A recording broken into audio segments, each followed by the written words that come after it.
On a stormy afternoon in Tamworth, New South Wales, there's electricity in the air and something funny brewing as two generations of Australian comedy work up their latest routine. Is the camera off now? That's a laugh. On a head this ugly, they actually have to use special effects to make me look normal. Shane Jacobson, still in his 30s, made his name as the heroic plumber in Kenny. Lynn here is actually not a makeup artist, she's a panel beater. He's teamed up with the immortal Paul Hogan, who at nearly 70 has had this nation laughing for half a century. Seem to have injured my knee. Me and Bullfed here will have shots at each other all day long. And the magic about this guy is, I've struck a lot of guys, comics that come out line after line, you know. He laughs. He never stops laughing. Paul's very flattering to me, but it's which gets embarrassing for me because I spent my youth growing up admiring him. And, you know, it's like being asked to fight a fire with Red Adair, you know. Do you want to fly with Biggles? You better believe it. So, truth be told, if the script was shit house, I still would have said yes. The film's called Charlie and Boots, and it's not a studio production, it's been made outdoors in all kinds of weather. Yeah, you could call it special effects, but I actually think the technical term for it is shit weather. Yeah, well, that's part of the charm of the film, because Australia, I love a sunburnt country, as we know.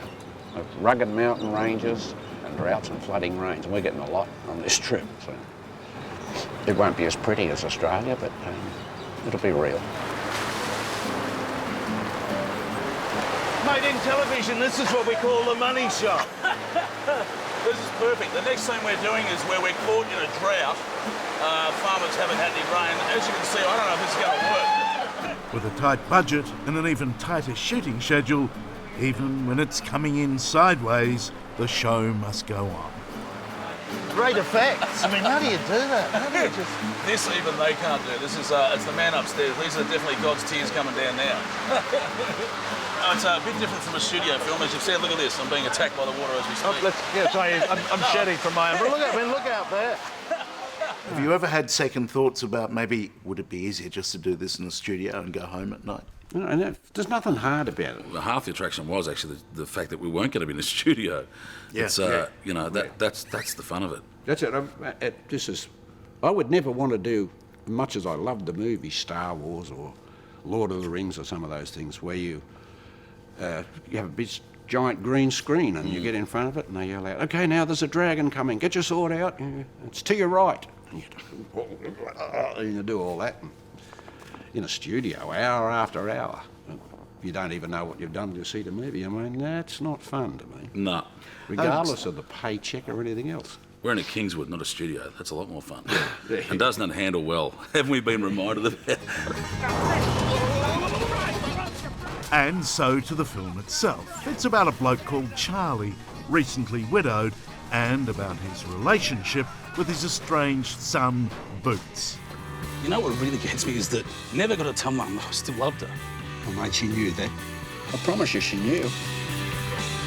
It's a road movie, quite literally, with the entire cast and crew carried in a convoy of 30 trucks on a 3,000-kilometre road trip from Warrnambool in the south to the far northern reaches of Queensland, shooting a movie as they go. It's like a cross between a gypsy encampment and a United Nations refugee setup. Yeah, sort of circus. A The circus, luxury, glamour of show business, it's all there. We're like carnies, really. Toothless and tattooed and just cruising the country. Do they often make movies like this anymore? Only in Australia. Hey, she gave you a phone number, didn't she? Yeah, but I didn't ask for it. That's what I'm for. No, Dad, that's not what you're here for. Actually, you know what, from now on, you can stay in the... And it is such an Australian film, full of familiar faces and great cameos from some of our best-known actors. I've got to tell you, I'm not too crazy about flying, especially in small planes. If you get scared, just close your eyes. That's what I do. Oh, fantastic. Well, you can always stay here. Look after the survey with Marge. Nah, your missus scares me. Yeah, that makes two of us. And roll playback. The film's also notable for its clever use of extras. Everywhere the filmmakers travelled, they called upon the hidden talents of the Australian heartland. Real people playing themselves and loving it. Am I looking at the camera? Yeah. I'm a virgin. Yeah, never done this before. Right. The extraordinary thing is this will be seen around the world. And it might be very successful. It might, well, I'm sure it will be. You're hoping to be spotted? Well, you never know. Who is that My luck guy in a big 32nd city. from the left in Yes. the 12th row? You've got to start somewhere.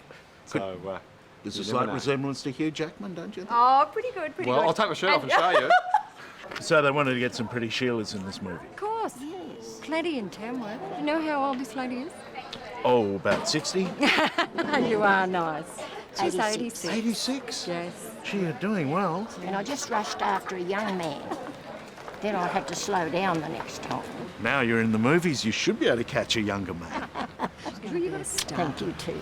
You get like the Hollywood extras, and they've all got the resumes and the 8x10, and they're all sliding into the camera, and they're all shoving scripts at you, and it's they're all talking about their last success. But you know, we're in a country town, and people are, well, we're going to be in the film. Oh, and they'll come and they dance or whatever they're supposed to do all night, never complain, thrilled to be in it. Oh, it's just great for us. Set. And action. Let's face it, everyone wants to be a movie star. But take your hands away, yeah? So put them there and take your hands away. Okay, here we go. Even an old journo doesn't need to be asked twice. We'll just do it once more. We didn't know which way it would go. My role was a minor one, billed in the shooting script as confused barman number 1. But I was prepared to play the part bigger. There's nothing finer than working with some fantastic superior actors like Charles Wooley here. Fine performance. Oscar material. Here we go. Stand by. There was one extra there I thought might have had a little bit of talent. I wonder if you spotted him. Oh, dishevelled-looking There was a barman. dishevelled-looking barman who looked like he'd spent too much time sampling the produce, and when people spot the film, we'll just see if they can spot this rather legendary character. It'd be interesting to see if he ends up on the cutting room floor. Oh, no. Weather-beaten faces like that don't come along every day. I'll let you be in my film if I can be in yours. Okay, mate. Yeah. Well, you're the only man on set's got more wrinkles than I got. Give him your wallet. He's got a knife. That's not a knife. That's a knife. Every film made in Australia for the past 25 years has lived in the shadow of what this man achieved with Crocodile Dundee. Two beers, all right? One for me, one for me, mate. He's made millions, lives with his beautiful wife Linda in a beautiful home in Santa Barbara, California, and is a fair dinkum Hollywood star. Hogs, I hear that in Hollywood you can measure the calibre of the man by the size of his caravan. Well, that's one of the expressions, yes. And the first thing I do when I get onto a set, I measured my trailer and then I measured Shane's too. Yeah. Fortunately, mine was 8 inches longer than his, so I'm still here. So yours is... But after so many years in the US, shooting this film allows Hogs to reconnect with his homeland. But we've got, like, the Hay Plains. There's nowhere else in the world like that, where you drive along and you just see the horizon in every direction, like you're on the moon or something. And you think, well, there's nothing to look at, but the fact that there's nothing to look at, it gives you a feeling that you can't get anywhere else. That's right. In this crowded world. Yeah. It's a set that you can't build, isn't it? No, you can't. No, and it's... You wouldn't have the time, would you? I think it's about 4 o'clock, I think. That's 4 o'clock. Yeah. You've been working out then? Working out to look like a deal. Beyond mere entertainment, what this movie might represent is the changing of the guard between two generations of very funny Australians. As much as people think you're covered in shit and piss, you're not. It's 85% of it's water. Shane Jacobson's Kenny surprised everyone in 2006 with its heart and humour. I didn't want to see Kenny at first. People said about it. I said, oh, the Dunny Man. I said, oh, no, we're not another Bazza McKenzie thing, you know, with poo jokes and bodily function jokes. I thought, oh, didn't we grow out of that? And someone said, no, it's not. So I sat down and watched it and went, wow. Just blown away. See, there's another classic example. Someone having a 2-inch arsehole and us only having installed 1-inch piping. I mean, you'll be around forever, but if you handed on the baton, is this the guy that you'd hand it to? Oh, no, I wouldn't want him to. I wouldn't hand the baton over to him. He's too funny. He'd wipe out me memory. Oh, I doubt it. I was pretty useful footy player. Quick on my feet. But I couldn't dance for shit. So this film brings together the mentor and his protege, the master and the apprentice, a dream come true for Shane Jacobson. I said before that, half the attraction of doing this was the landscape, but it was, there's the landscape is legendary in Australia, but I'm working with a legend that put the landscape on the map, It's a human landscape. Icon. He's an icon, and... we're back on. Back at work. Oh, it never stops, mate. Come on. What Hogs and Shane have in common is box office success. Both have been able to make films which have actually made money. But in such a fickle business, even they can't avoid the unhelpful advice from prospective investors.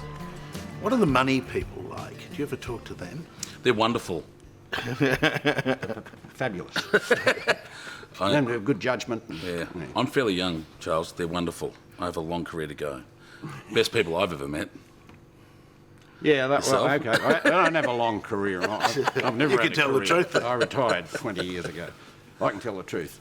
They put the money up so they think they know. And you've got a guy who can't even make his own wife smile, telling you how to be funny, because he's putting money in. Everybody stand by. We're making a film here.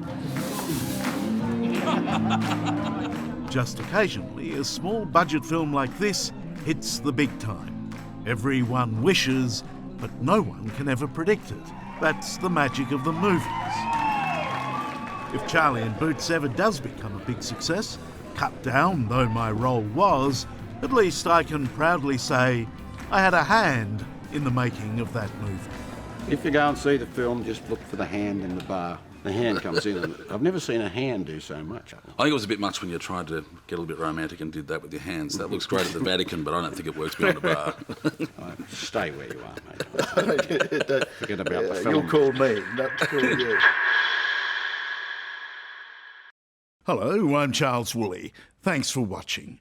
To keep up with the latest from 60 Minutes Australia, make sure you subscribe to our channel. You can also download the 9Now app for full episodes and other exclusive 60 Minutes content.